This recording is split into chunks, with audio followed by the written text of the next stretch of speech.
This video is about lighting, a frequently overlooked aspect of filmmaking that is undeniably one of the most important.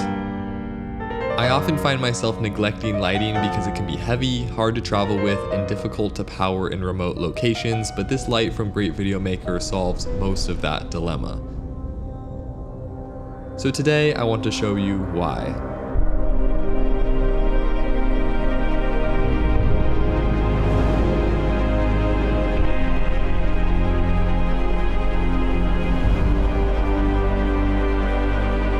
So Great Video Maker reached out to me and asked if I wanted to check out this light, and I said yes because it's such a unique design that I've never seen before, and I thought it could be really applicable in some of my use cases. So I said yes, but with all my videos, I take the product and don't listen to what they have to say. I put it through its paces and see if it actually holds up. So with this light, I was very curious if it was going to deliver, and there was a high likelihood that it wouldn't. So here's what it's all about.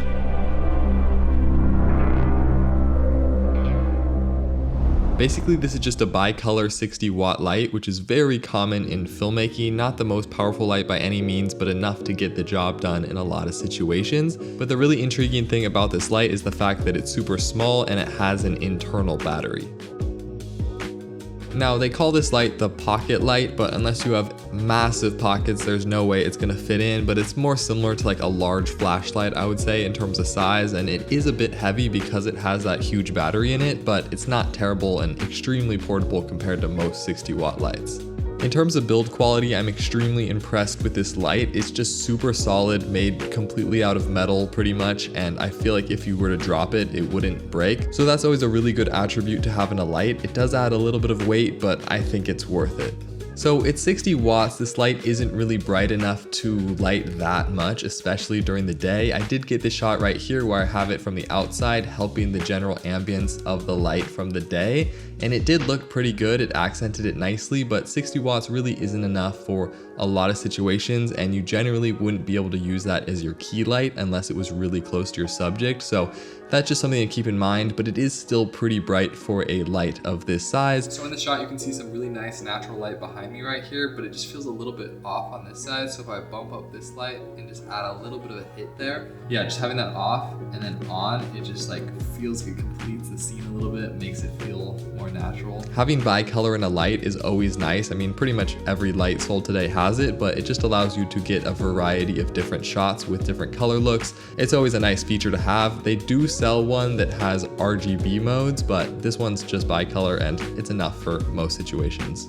And the dimming on this light works pretty well. They say it's stepless from 0 to 100%. I don't know if it's an exact curve like that, but the dimming works pretty well, as you can see here.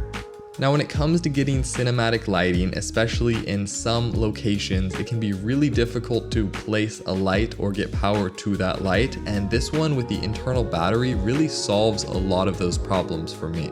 Like if you're in a really small space or a very remote location with no power, you can basically just put this light on a stand, turn it on, put it up way up in the sky, and control everything from the app and not have to worry about a cord running to it or a generator. And yeah, I just think it's really nice to have that peace of mind with a light where you know you can bring it anywhere and pretty much use it no matter what. That being said, there is a little bit of anxiety with the battery life of it, but I'll get to that later. They've also included a nice mount with this light that allows you to basically hand hold it, or you can put it on a light stand and control its angle by 90 degrees, so that's pretty sweet. And there's pretty good mounting all around. I think there's 4 quarter 20s on the light itself, so you can mount it from basically any angle to rig it in unique spots. I think it really feels like one of those products where you can get creative in unique ways that you wouldn't usually think about just because of the versatility of the product. Like this light, I can put it in some spots that I wouldn't usually put a light, and because of that, it gives me an opportunity to get some different looking shots. That being said, there definitely are some downsides to this unique light design. The first one being that battery life is not insane, even though the battery is pretty big in here. So the internal battery is 6600 milliamps, which is quite a lot, but it's 60 watts brightness. That's a lot of power. So I think you might get an hour of battery life at full brightness, which honestly isn't terrible, but if you're setting up a proper scene or an interview or a couple interviews, like it's gonna die pretty quick. So you definitely want to be conscious of that battery. But the bigger issue in terms of battery for me is just the charging aspect. So it charges via USB-C, which is fine. But if you wanted to leave the light running while plugged in, you would just need a really long USB-C cable, which is kind of a weird thing to have for a light. And then in addition to that, at the fastest charge rate, it takes 2 hours to get this battery from 0 to 100%. And that's quite a while if you're in the middle of filming a project. In terms of the light quality, it's pretty good on this light, but because it is so small and you have that small point source, it can sometimes give a sourcey look to your light that feels a bit artificial, and I'm not a huge fan of.